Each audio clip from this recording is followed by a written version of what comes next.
I appreciate you joining me once again. Hope you're having a good day. We're going to be thinking about Joshua right before Jericho today.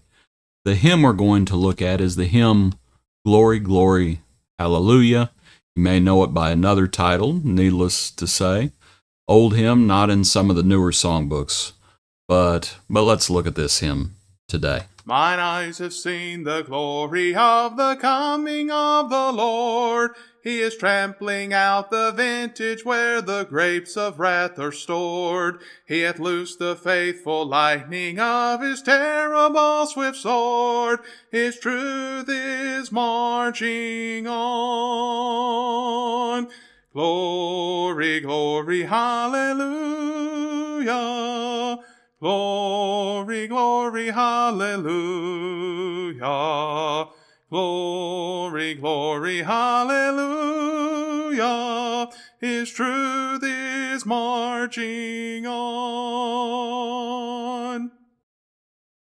Appreciate it once again, Lee. Let's look at the third verse as well. He has sounded forth a trumpet that shall never sound retreat. He is sifting out the hearts of men before his judgment seat. O be swift, my soul, to answer him. Be jubilant, my feet. Our God is marching on. Third verse, in the beauty of the lilies, Christ was born across the sea with a glory in his bosom that transfigures you and me. As he died to make men holy, let us teach to make men free, while God is marching on. Glory, glory, hallelujah. The passage we're going to be looking at today is the passage in Joshua chapter 5. They have crossed the Jordan River on dry ground, and you have the Lord commanding the new generation to be circumcised. To look a little bit further down as all of this was happening, I'll also add this. You might notice verse 4, all the people who came out of Egypt were males, all the men of war had died in the wilderness on the way after they'd come out of Egypt. For all the people who had come out had been circumcised, but all the people born in the wilderness on the way that they came out of Egypt, they had not been circumcised. So the Lord commands them to be circumcised. Then you have them keeping the Passover. Sometimes we neglect, we think they came right from the dry ground of the Jordan River. We think they came right out and it's just boom, Jericho right then. And that's not the case. That you have this second generation being circumcised, and then you have them keeping the Passover. And then we get to our passage for today. Joshua 5, verse 13. The commander of the Lord's army. It came to pass when Joshua was by Jericho that he lifted his eyes and looked, and behold, a man stood opposite him with his sword drawn in his hand. And Joshua went to him and said to him, Are you for us or for our adversaries? So he said, No, but as commander of the army of the Lord I have now come. And Joshua fell on his face to the earth and worshipped, and said to him, What does my Lord say to his servant? Then the commander of the Lord's army said to Joshua, Take your sandal off your foot, for the place where you stand is holy. And Joshua did so. I think we can pretty easily see who this is. We are talking about the Lord here. We're talking about deity, because it is deity that accepts worship. You might look at the passage again. Joshua worshipped, and the individual says, Take your sandal off your foot, the place where you stand is holy. That's not in the realm of the angels. This is in the realm of deity. And so we need to see who it is here.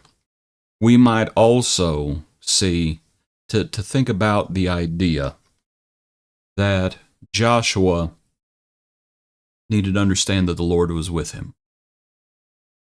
And I was just thinking about this account, and it's somewhat of an odd account. You know, we read it, we may be familiar with it. Here Joshua is somewhat surveying the city, and the city's all shut up. It's all shut up. The drawbridge is closed. Gates are closed. And Joshua's surveying the city. And then all of a sudden, as it says, there's a man that stood opposite him with his sword drawn in his hand. It's an odd account. And I wonder if one of the lessons is not, Joshua, the Lord is with you. The Lord is with you. Now, why would Joshua need that reminder? I want you to look at what happened, what's spoken about as happening right before this. As they kept the Passover, verse 10, on the 14th day, they ate the produce of the land on the day after the Passover, and then the manna ceased on the day after they had eaten the produce of the land. The children of Israel no longer had manna, but they ate the food of the land of Canaan that year. But it was the day after they had eaten the produce of the land that the manna stops. Can you imagine? You're Joshua, and they did not receive, they did not gather the manna every day, right? There was no manna on the Sabbath. So they took up 2 days allotment the day before the Sabbath. But other than that, you have for 40 years now, for near 40 years, at whatever point it started in their journey, for nearly 40 years, they have come out and they have eaten of the manna. They've gathered the manna. They've shared the manna. And just imagine you come out that Sunday and you're expecting to see manna, and there's no manna. And you're looking at this city, and you're looking at the walls, and the Lord has withheld the manna, as he said he would. And I wonder if, as you think about Joshua's reassurance, the Lord is with you. Just because the manna has stopped does not mean that the Lord has abandoned you. How do you know? Oh, look, there's a man standing opposite you, and he has a sword in his hand. So we might consider that idea. Let's look back at our passage and also understand it's the Lord that leads, of course. Joshua says, whose side are you on? Are you for us or for our adversaries? And the individual says, no, but as commander of the Lord's army, of the army of the Lord, I have now come. The Lord leads. The Lord leads. And it's up to us to follow. And so we are thankful for that. We are thankful for the commander of the Lord's army.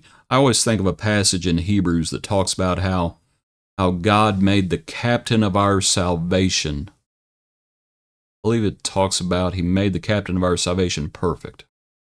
But it uses that phrase, the captain of our salvation. At least it translates it that way in some of the translations. And I always think of that passage here as we have the commander of the Lord's army.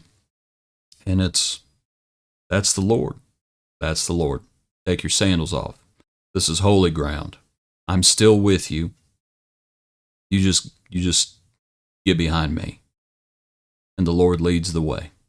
Appreciate you. Hope you have a good day. Join us tomorrow for another portion of our daily praise.